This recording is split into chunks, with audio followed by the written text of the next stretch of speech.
Hello, hi guys, আমি আপনাদেরকে আজ দেখাবো পটল চিংড়ি কীভাবে করতে হয়। প্রথমে দেখুন এরকম গোটা গোটা করে পটলগুলোকে অল্প করে ছাড়িয়ে নেবেন, নিয়ে তারপরে আলুগুলোকে ঠিক এরকম পরিমাণে কাটবেন, কেটে ভালো করে ভাজতে হবে, ভেজে নিতে হবে। দেখতে থাকুন আমি কীভাবে পটল চিংড়ি বানাচ্ছি। আপনাদেরকে আমি আজ দেখাবো পটল চিংড়ি কীভাবে বানানো হয় সেই মেনুটা। আমি এই যে পটল আর আলুকে ভালো করে তেল দিয়ে ভেজে নেব।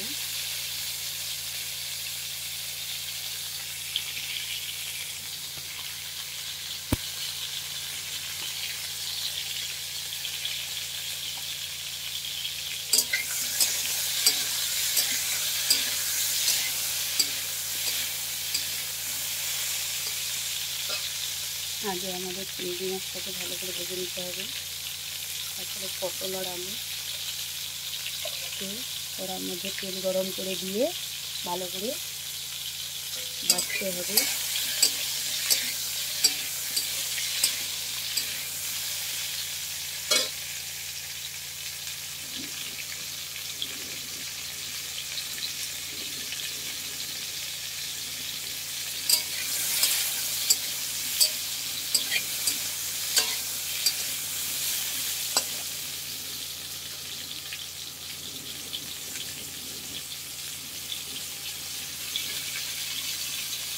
বন্ধুরা, আপনারা কেমন আছেন?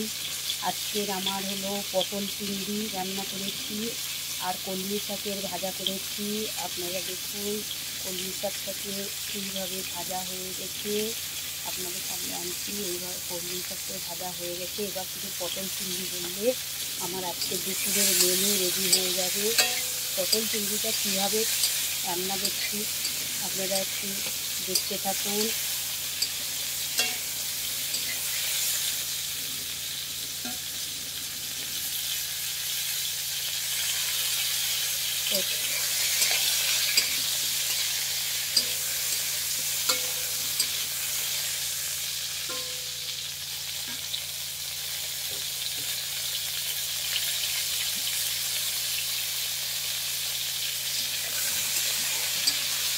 আলুগুলো ভাজা হয়েছে কিন্তু পটলগুলোর গায়ে ঠিক লাগছে না বা ভাজা ঠিক হচ্ছে না, তাই আমি আলুগুলোকে আস্তে আস্তে করে তুলে নিচ্ছি। আলুগুলো লাল হয়ে গেছে।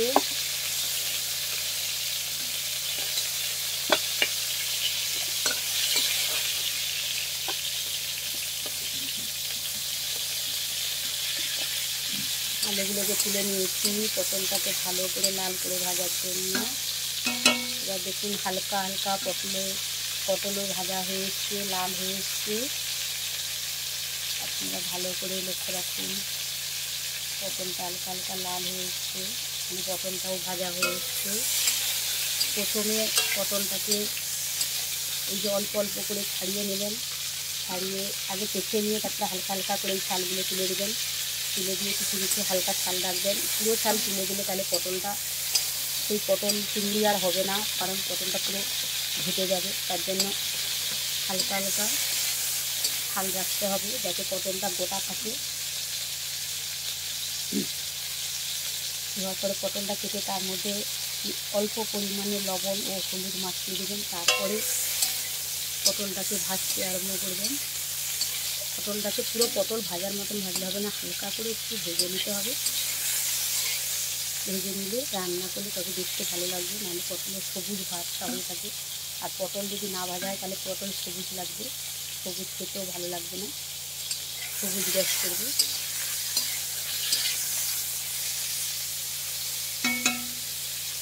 তার জন্য আমি হালকা করে পটলটাকেও ভেজে নিচ্ছি। এই যে আবার পটল ভাজা রেডি হয়ে গেছে। পটল ভাজা রেডি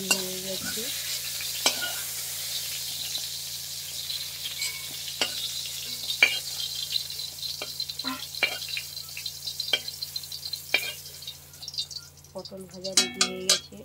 কড়ার মধ্যে আর একটু তেল আছে, আর একটু তেল দিয়ে দিলাম, আর তেল দেবো না, তেলটাকে একটু ভালো করে গরম করে নেব।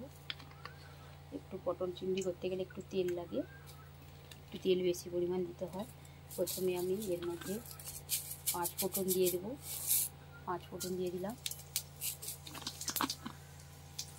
প্রথমে আমি 5 ফোঁটন দিলাম, তারপরে দেবো কি, তারপরে রসুনকে ধুতে রেখেছি, এই যে দেখুন এই যে রসুন বাটা, এটা দিলাম, দিয়ে আস্তে করে এরকম করে নাড়তে থাকবো। কারণ রসুনটা আগে দেওয়ার কারণে, রসুনটা যদি পরে দেওয়া হয় তাহলে গ্যাস করবে, তার জন্য রসুনটা আগে একটু ভেজে নিতে হবে, তার জন্য রসুনটা আগে দিতে হয়। তারপরে এর মধ্যে দেবো পেঁয়াজ কুচি, এই যে দেখুন পেঁয়াজ কুচি দিচ্ছি, পেঁয়াজ কুচি দিচ্ছি।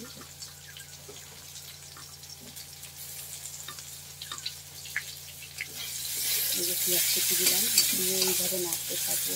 পেঁয়াজটাকে আমরাও হালকা করে ভেজে নেবো। দেখো রসুনটা ভাজা হয়ে গেছে, রসুনটা যখন ভাজা হয়ে যাবে ওর মধ্যে একটা আলাদা সেন্ট উঠবে, আপনারাও পাবেন রান্না করলে। এই যে পেঁয়াজটাকে ভেজে নেবো হালকা করে।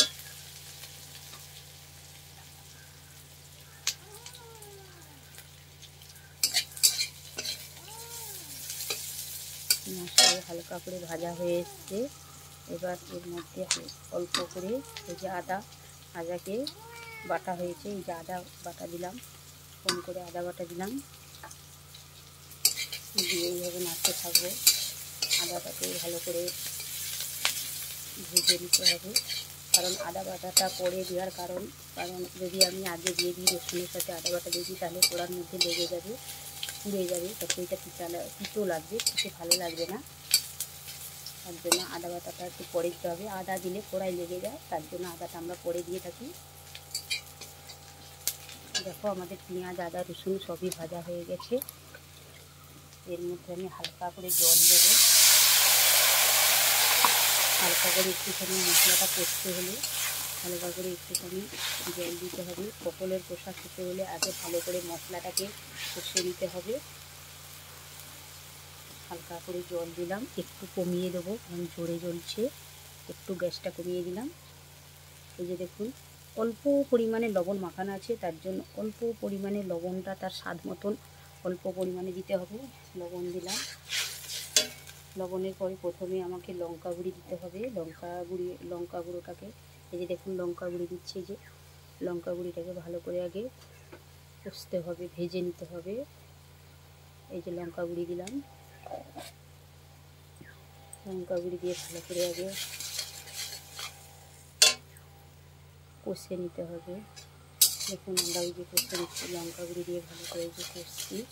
দেখুন এর মধ্যে লঙ্কা গুঁড়ি দেওয়ার পরে এর মধ্যে একটা আলাদা কালার এসেছে। এইভাবে ঝোলটাকে যে মশলার পাকটাকে আস্তে আস্তে করে এইভাবে কম গ্যাস দিয়ে আস্তে আস্তে করে জ্বালন দিয়ে ভালো করে মশলাটাকে বানাতে হবে। ডোবাটা করে রান্না করলে সে রান্না ভালো হয় না। এই যে আমি হলুদ গুঁড়ি দিয়ে দিলাম, এই যে হলুদ গুঁড়ি দিলাম, হলুদ গুঁড়ি দিয়ে মশলাটাকে ভালো করে কষে নেব।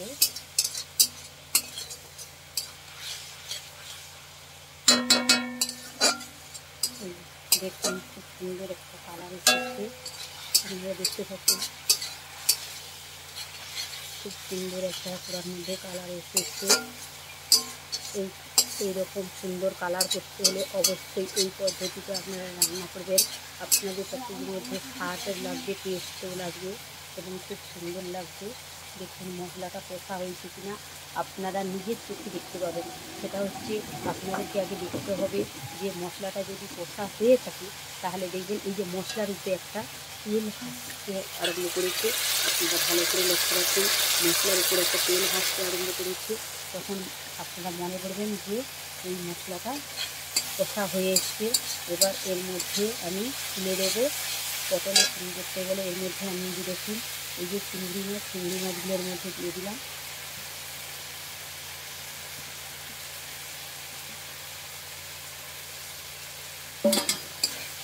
এই যে চিংড়ি মাছ দিয়ে দিলাম,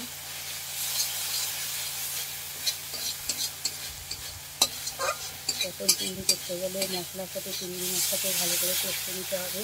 আমার মশলা কষা রেডি হয়ে গেছে। আমি যে এটাকে এই যে পটল আর আলুকে ভেজে রেখেছিলাম এটাও ওই কষার মধ্যে দিয়ে দিব। কষার মধ্যে দিয়ে দিলাম, দিয়ে পরে ভালো করে এইভাবে নাড়তে থাকবো।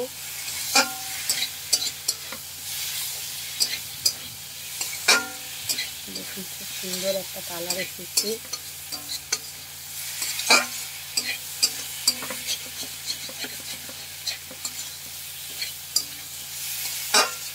দেখুন খুব সুন্দর একটা কালার এসেছে।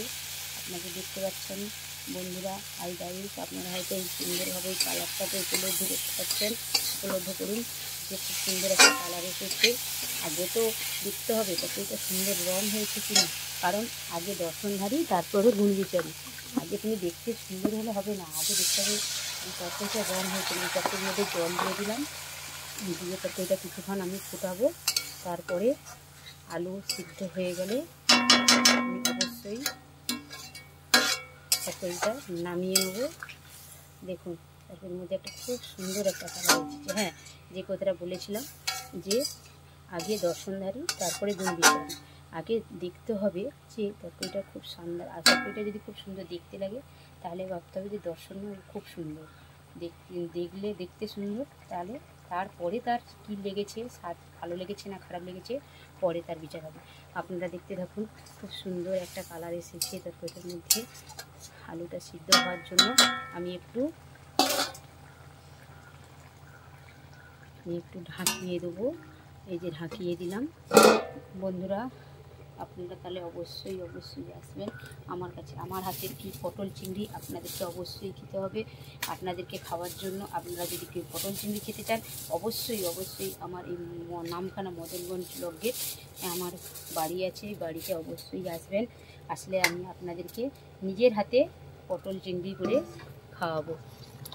আপনারাও আমি যে পদ্ধতিতে পটল চিংড়ি বানিয়েছি আপনারাও বাড়িতে সেই পদ্ধতিতে পটল চিংড়ি বানাতে পারেন। আপনাদের খেতে খুব ভালো লাগবে। আশা করি আপনারা অবশ্যই পটল চিংড়ি বানাবেন।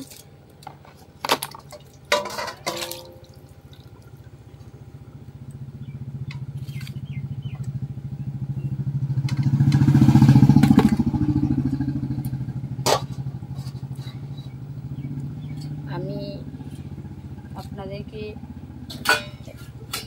পটল চিংড়ি কীভাবে বানাতে হয় সেটা আমি আপনাদেরকে আজকের মেনুতে দেখালাম। আপনাদের অবশ্যই ভালো লাগবে। আপনারা দেখতে থাকুন কীভাবে হালকা জ্বালন দিতে হবে, দিয়ে এইভাবে পটল চিংড়িটা রান্না হবে। আপনাদেরকে দেখে নিতে হবে যে আলুটা সিদ্ধ হয়েছে কি না, এখনও পর্যন্ত আলুটা সিদ্ধ হয়নি।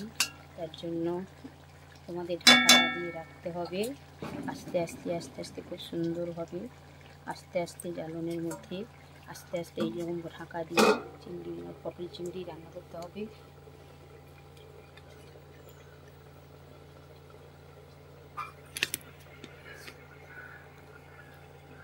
আজকের আমার পটল চিংড়ি রান্না হয়ে গেছে। নমস্কার, সমস্ত বন্ধুদেরকে বলছি আপনারা অবশ্যই আসবেন।